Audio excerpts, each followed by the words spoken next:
Nah sahabat semuanya, ini salah satu gunung yang sangat terjal di Lembah Harau. Ini merupakan pemandangan yang indah sekali, di mana di sana ada air terjun tinggi sekali, itu sekitar 100 meter lebih ketinggian air terjun.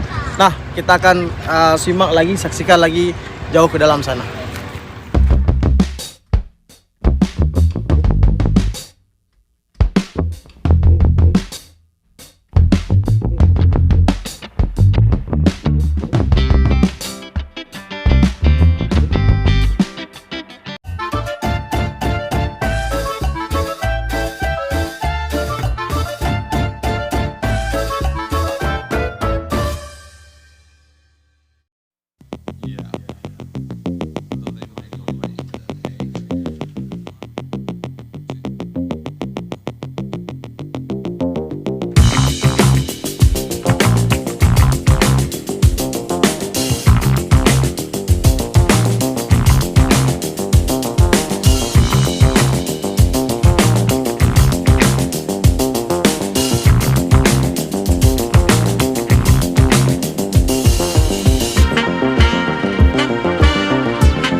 Selamat siang sahabat traveling semuanya. Salah satu kampung wisata yang ada di Bukit Tinggi ini adalah Lembah Harau. Ini merupakan sebuah kecamatan di mana di sini dikenal dengan adanya Lembah Harau.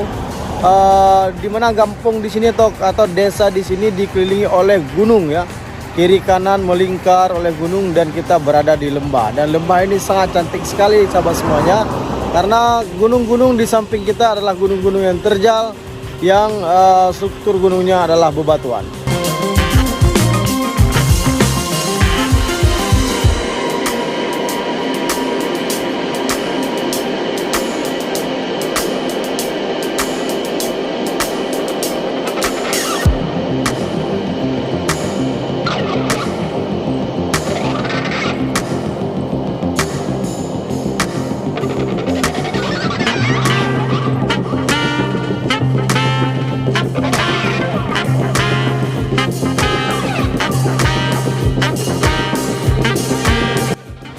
Nah sahabat semuanya, ini salah satu gunung yang sangat terjal di Lembah Harau. Ini merupakan pemandangan yang indah sekali, di mana di sana ada air terjun tinggi sekali, itu sekitar 100 meter lebih ketinggian air terjun. Nah kita akan simak lagi, saksikan lagi jauh ke dalam sana.